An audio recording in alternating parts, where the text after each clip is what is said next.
Hi everyone, this is our channel Around My Story. Please like, share and subscribe. Avant cet été, je n'avais aucune expérience des applications de rencontres.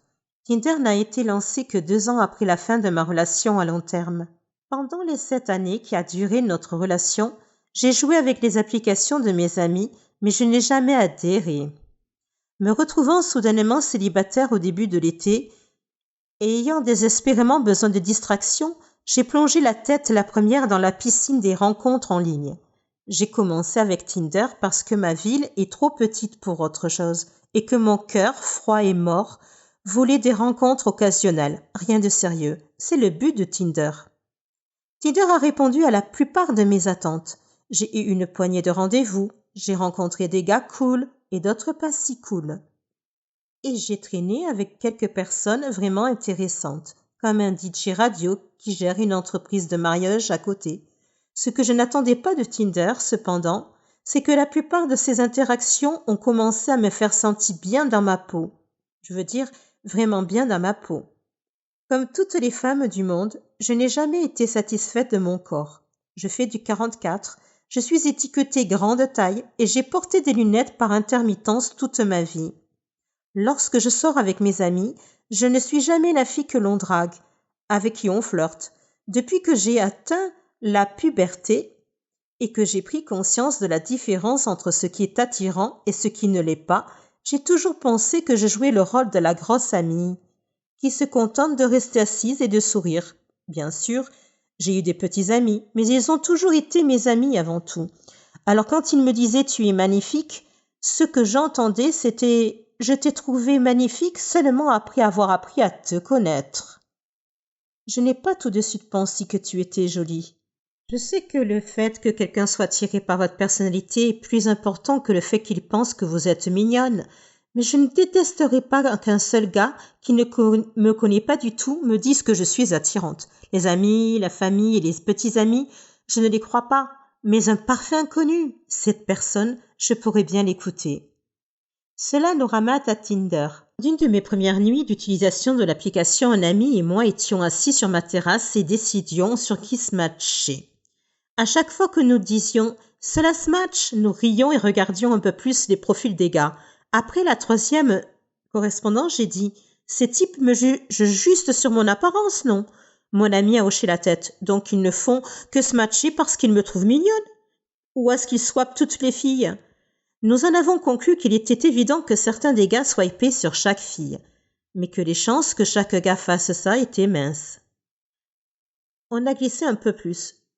Quand j'ai commencé à correspondre avec des gars qui étaient classiquement beaux, eh bien, je ne vais pas mentir, c'était vraiment bien. Un mec sexy me trouve vraiment attirante ? Quoi ? Non. Comment c'est possible ? Puis les messages ont commencé. Certains sont allés droit au but en disant « Tu es vraiment jolie ». D'autres ont d'abord engagé la conversation avant de faire des compliments ici et là. Je sais que c'est ainsi que les gens fonctionnent sur Tinder, mais gardez à l'esprit que je ne suis pas du tout habituée à cela.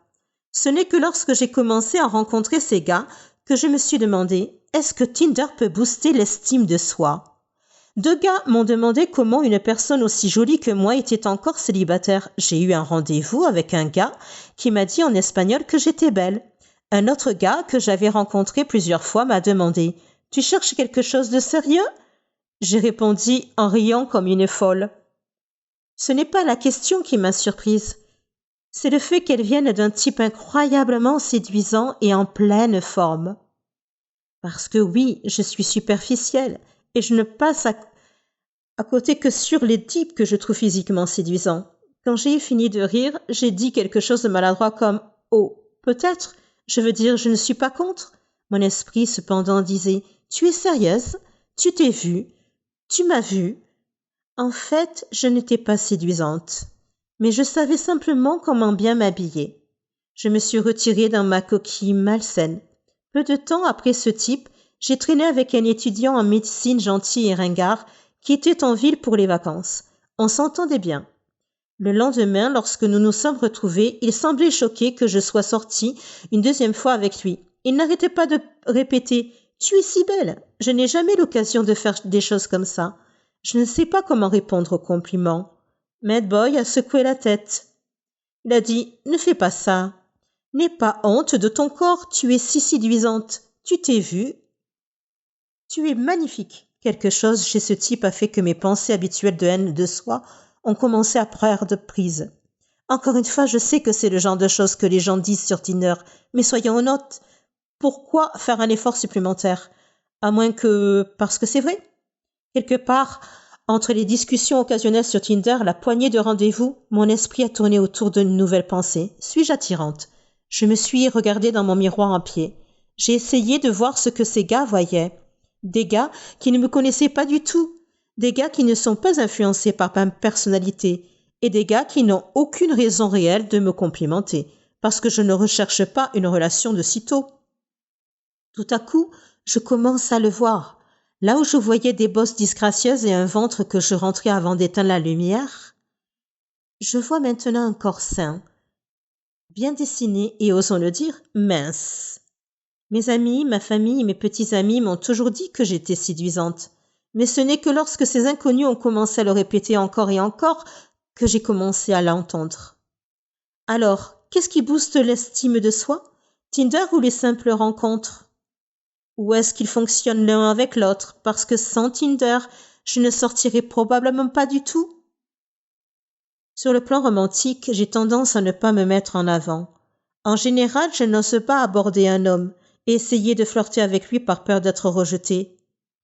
Avec Tinder, cependant, le simple fait de correspondre avec quelqu'un semble atténuer la peur du rejet. Que vous ayez trouvé une personne parce qu'elle est vraiment intéressée ou parce qu'elle a dit oui à tout le monde? Le fait de voir le message, c'est une correspondance, atténue un peu la tension qui accompagne les rencontres. Que ce soit grâce à Tinder ou non, ces derniers mois, j'ai découvert une nouvelle confiance en moi. Quand quelqu'un me complimente, je lui dis merci au lieu de répondre par une blague sur la haine de soi. Lorsque je rencontre quelqu'un pour la première fois, je m'efforce d'être aussi bavarde et sarcastique que d'habitude, au lieu d'être timide et silencieuse. J'ai flirté avec des hommes et j'ai même donné mon numéro à un musicien au hasard. Pour une fois dans ma vie, j'ai l'impression d'être quelqu'un qui vaut la peine d'être fréquenté, plutôt que de craindre que ma moitié soit trop bien pour moi. Est-ce que Tinder m'a donné cette confiance en moi? Ou est-ce que je deviens simplement plus vieille ou sage? Je n'en suis pas sûre, mais ce que je sais, c'est que je ne vais pas arrêter les rencontres en ligne de sitôt. À l'âge de 15 ans, je m'occupais de ma mère malade, de mon père alcoolique et de mon jeune frère. Je travaillais dans une pizzeria pour que ma famille ait de quoi manger. Ma mère souffrait d'une maladie mentale. Ses hallucinations étaient effrayantes. Parfois, elle détruisait des choses dans la maison. Mon père se rendait physiquement malade en buvant trop.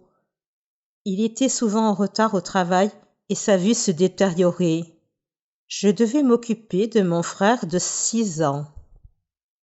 Je restais éveillée la nuit et lorsque je m'endormais enfin, je faisais des cauchemars dans lesquels je voyais mon père mourir ou mon frère être emmené. Pour faire face au stress, j'ai commencé à faire des choses comme mon père à l'automne de ma première année de lycée. Cela a détendu tous les muscles de mon corps. J'ai bien accueilli l'engourdissement, mais mon père n'en a pas fait une bonne image. J'ai donc arrêté et essayé une autre drogue à la place. Un jour, au printemps de ma première année, mon mamie m'a offert une pilule. J'ai hésité, puis j'ai accepté. 20 minutes plus tard, je me sentais heureuse et légère, comme si mon corps était un nuage. Tout le stress et les soucis concernant ma famille ont disparu pendant des heures. Après cette seule pilule, j'en voulais plus. Mon ami connaissait un dealer, alors je lui donnais l'argent et il m'en donnait plus. Ces pilules n'étaient pas bon marché et mon salaire de la pizzeria n'était pas suffisant. J'ai demandé à mon ami « Tu connais quelqu'un qui pourrait me trouver un meilleur emploi ou autre chose ?» Il m'a répondu « Pas